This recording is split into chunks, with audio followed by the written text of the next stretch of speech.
Google pay, phone pay ಬಳಕೆದಾರರಿಗೆ ಸಿಹಿ ಸುದ್ದಿ. ಇಂಟರ್ನೆಟ್ ಇಲ್ಲದಿದ್ದರೂ ಯುಪಿಐ ಪೇಮೆಂಟ್.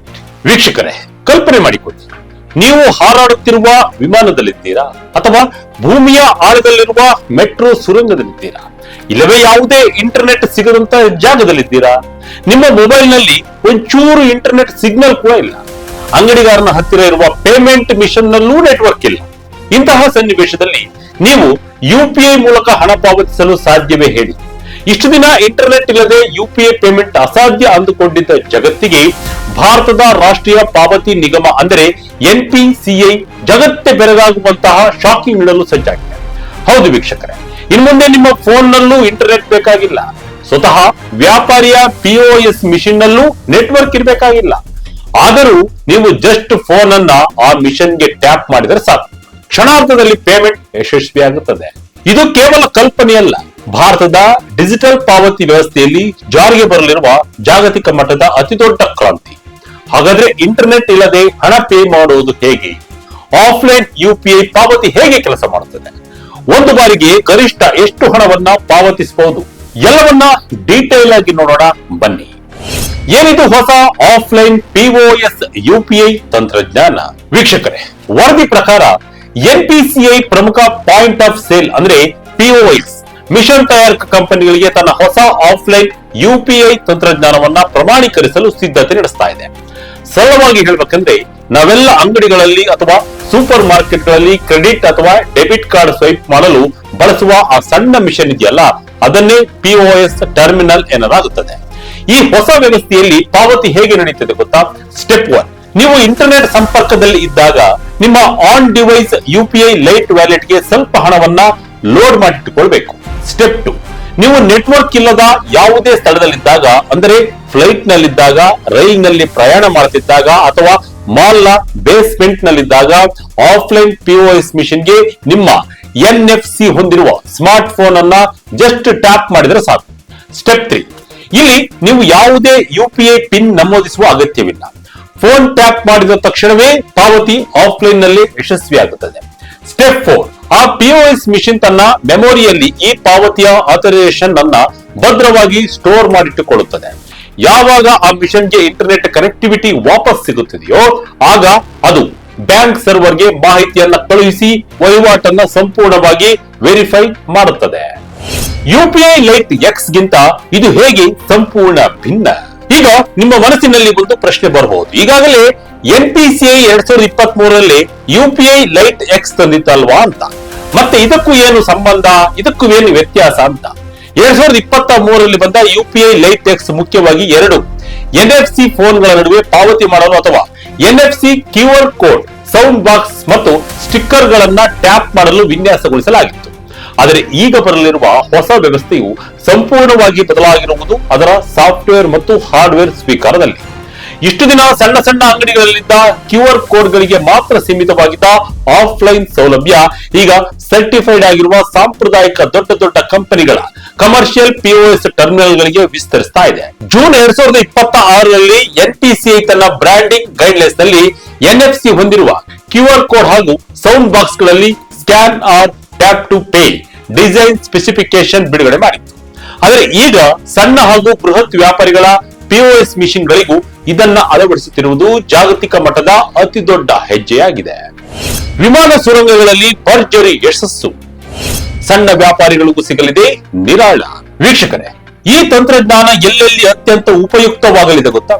ಆಕಾಶದಲ್ಲಿ ಹಾರುವ ವಿಮಾನಗಳ ಕ್ಯಾಬಿನ್ಗಳು, ಭೂಮಿಯ 100 ಅಡಿ ಆಳದಲ್ಲಿರುವ ಸುರಂಗ, ಮೆಟ್ರೋ ರೈಲು ನೆಟ್ವರ್ಕ್ಗಳು ಹಾಗೂ ಇಂಟರ್ನೆಟ್ ಸಂಪರ್ಕವೇ ಸಿಗದ ಅತ್ಯಂತ ದೂರದ ಕಾಡು ಅಥವಾ ಗುಡ್ಡಗಾಡು ಪ್ರದೇಶಗಳಲ್ಲಿ ಈ ಆಫ್ಲೈನ್ ಯುಪಿಐ ದೊಡ್ಡ ಗೇಮ್ ಚೇಂಜರ್ ಆಗಲಿದೆ. ಸದ್ಯದ ಪರಿಸ್ಥಿತಿಯಲ್ಲಿ ಹಲವು ಬ್ಯಾಂಕ್ ಮತ್ತು ಕ್ರೆಡಿಟ್ ಕಾರ್ಡ್ ಕಂಪನಿಗಳು ತಾಂತ್ರಿಕ ಕಾರಣಗಳಿಂದಾಗಿ ವಿಮಾನಗಳ ಒಳಗೆ ಕಾರ್ಡ್ ಸ್ವೈಪಿಂಗ್ ಅನ್ನ ನಿಷೇಧಿಸಿವೆ. ಇಂತಹ ಸಂಕಷ್ಟದ ಸಮಯದಲ್ಲಿ ಸಣ್ಣ ಸಣ್ಣ ವಹಿವಾಟುಗಳನ್ನು ಮಾಡಲು ಈ ಆಫ್ಲೈನ್ ಯುಪಿಐ ಅತ್ಯಂತ ಪ್ರಭಾವಶಾಲಿ ಪರ್ಯಾಯ ಮಾರ್ಗವಾಗಿ ಹೊರಹೊಮ್ಮಲಿದೆ. ಇಷ್ಟೇ ಅಲ್ಲದೆ ನಮ್ಮ ದಿನನಿತ್ಯದ ಜೀವನದಲ್ಲಿ ಗ್ರಾಹಕರು ಕೌಂಟರ್ ನಲ್ಲಿ ನಿಂತು ಪೇಮೆಂಟ್ ಮಾಡುವಾಗ ನೆಟ್ವರ್ಕ್ ಬಾರದೆ ವಹಿವಾಟು ಫೇಲ್ ಆಗಿ ವ್ಯಾಪಾರಿಗಳು ಗ್ರಾಹಕರನ್ನ ಕಳುಹಿಸಲಾಗದೆ ಕಷ್ಟಪಡುವ ವಾತಾವರಣಕ್ಕೆ ಇದು ಮುಕ್ತಿ ನೀಡಲಿದೆ. ಅಂಗಡಿಯ ಫೋರ್ಸ್ ಮಿಷಿನ್ ನಲ್ಲಿ ಇಂಟರ್ನೆಟ್ ಇಲ್ಲದಿದ್ದರೂ ಅದು ನಿಮ್ಮ ಪಾವತಿಯ ಅಧಿಕೃತೆಯನ್ನ ಸಂಗ್ರಹಿಸಿಟ್ಟುಕೊಳ್ಳುತ್ತದೆ. ಮತ್ತು ನಂತರ ಈ ಮಿಷನ್ಗೆ ಇಂಟರ್ನೆಟ್ ಸಂಪರ್ಕ ಸಿಕ್ಕಿದ ತಕ್ಷಣವೇ ಆ ಹಣವನ್ನ ಬ್ಯಾಂಕ್ ಖಾತೆಗೆ ಜಮಾ ಮಾಡುತ್ತದೆ. ಜಾಗತಿಕ ಮಟ್ಟದಲ್ಲಿ ಭಾರತದ ಯುಪಿಐ ದಂಡಯಾತ್ರೆ, ವೀಸಾ ಮಾಸ್ಟರ್ ಕಾರ್ಡ್ಗೆ ಗಡಗಡ. ಇನ್ನು ಯುಪಿಐ ಸಾಮರ್ಥ್ಯದ ಬಗ್ಗೆ ನಾವು ಹೇಳುವುದಾದ್ರೆ, ಎನ್ಪಿಸಿಐ ಬಿಡುಗಡೆ ಮಾಡಿದ ಅಧಿಕೃತ ಅಂಕಿಅಂಶಗಳ ಪ್ರಕಾರ ಜೂನ್ 2026ರ ಒಂದೇ ತಿಂಗಳಿನಲ್ಲಿ ಯುಪಿಐ ಬರೋಬ್ಬರಿ 22.72 ಬಿಲಿಯನ್ ವಹಿವಾಟುಗಳನ್ನು ನಡೆಸಿದೆ. ಇದರ ಒಟ್ಟು ಮೌಲ್ಯ 28.92 ಲಕ್ಷ ಕೋಟಿ ರೂಪಾಯಿಗಳು. ಪ್ರಪಂಚದ ಯಾವುದೇ ದೇಶದಲ್ಲೂ ಇಷ್ಟೊಂದು ಬೃಹತ್ ಪ್ರಮಾಣದ ಡಿಜಿಟಲ್ ವಹಿವಾಟು ನಡೀತಿಲ್ಲ. ಇಷ್ಟು ದಿನ ಆಫ್ಲೈನ್ ಟ್ಯಾಪ್ ಅಂಡ್ ಪೇ ವಿಭಾಗದಲ್ಲಿ ಅಂತಾರಾಷ್ಟ್ರೀಯ ದೈತ್ಯ ಕಂಪನಿಗಳಾದ ವೀಸಾ ಮತ್ತು ಮಾಸ್ಟರ್ ಕಾರ್ಡ್ ಆಧಿಪತ್ಯ ಸಾಧಿಸಿದ್ದವು. ಆದರೆ ಈಗ ಭಾರತದ ಸ್ವದೇಶಿ ಯುಪಿಐ ಕೂಡ ಆಫ್ಲೈನ್ ಪಿಒಎಸ್ ಜಗತ್ತಿಗೆ ಕಾಲಿಡುತ್ತಿರುವುದರಿಂದ ಜಾಗತಿಕ ಫಿನ್ಟೆಕ್ ರಂಗದಲ್ಲಿ ಭಾರತದ ಹವಾ ಮತ್ತು ಎಷ್ಟು ಹೆಚ್ಚಾಗಲಿದೆ ಅನ್ನೋದನ್ನ ನೋಡಬಹುದು. ಗೂಗಲ್ ಪೇ, ಫೋನ್ ಪೇ ಹಾಗೂ ಪೇಟಿಎಂ ನಂತಹ ಆಪ್ಗಳು ಈಗಾಗಲೇ ಈ ವೈಶಿಷ್ಟ್ಯವನ್ನ ತಮ್ಮ ಬಳಕೆದಾರರಿಗೆ ತಲುಪಿಸಲು ಆಂತರಿಕ ಸಿದ್ಧತೆಗಳನ್ನ ಆರಂಭಿಸಿವೆ.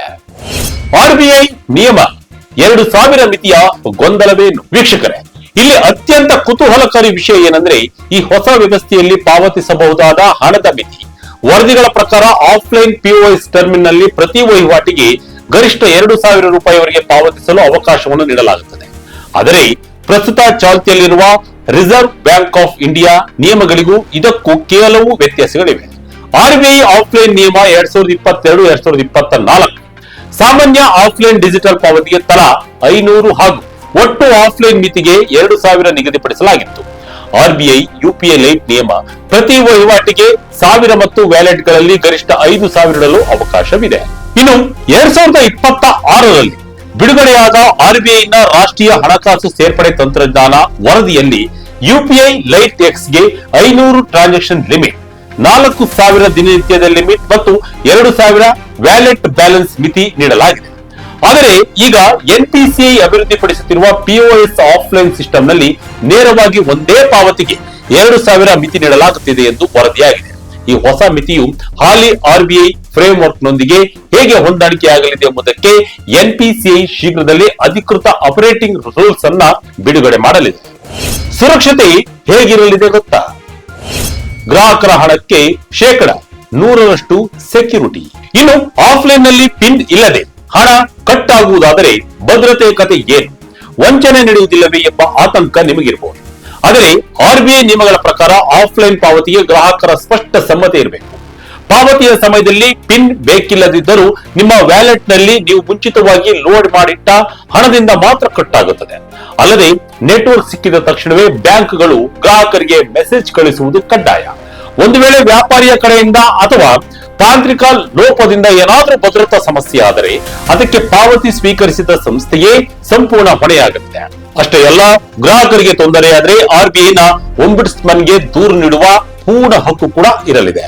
ಒಟ್ಟಾರೆಯಾಗಿ ಹೇಳುವುದಾದ್ರೆ, ಎನ್ಪಿಸಿಐ ಅಭಿವೃದ್ಧಿಪಡಿಸುತ್ತಿರುವ ಈ ನೂತನ ಆಫ್ಲೈನ್ ಯುಪಿಐ ಫೋರ್ಸ್ ತಂತ್ರಜ್ಞಾನವು ಭಾರತೀಯ ಡಿಜಿಟಲ್ ಪಾವತಿ ವ್ಯವಸ್ಥೆಯಲ್ಲಿ ಹೊಸ ಸಂಚಲನ ತರುವ ನಿರೀಕ್ಷೆ ಇದೆ.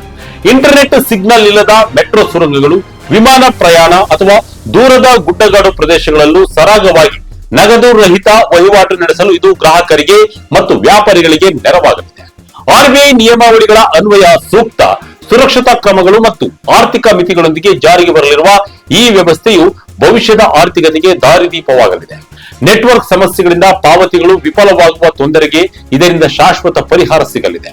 ಈ ಹೊಸ ಆಫ್ಲೈನ್ ಟ್ಯಾಪ್ ಅಂಡ್ ಪೇ ತಂತ್ರಜ್ಞಾನದ ಬಗ್ಗೆ ನಿಮಗೆ ಅನಿಸಿದ್ದನ್ನ ಕಮೆಂಟ್ ಮೂಲಕ ನಮಗೆ ತಿಳಿಸಿ. ಇದಾಗಿತ್ತು ಈ ಕ್ಷಣದ ಇಂಟ್ರೆಸ್ಟಿಂಗ್ ಸ್ಟೋರಿ. ಇದೇ ರೀತಿಯ ಸ್ಟೋರಿಗಳಿಗಾಗಿ Vijaya Kanaka website, YouTube page, Facebook page follow ಮಾಡಿ. ಧನ್ಯವಾದಗಳು.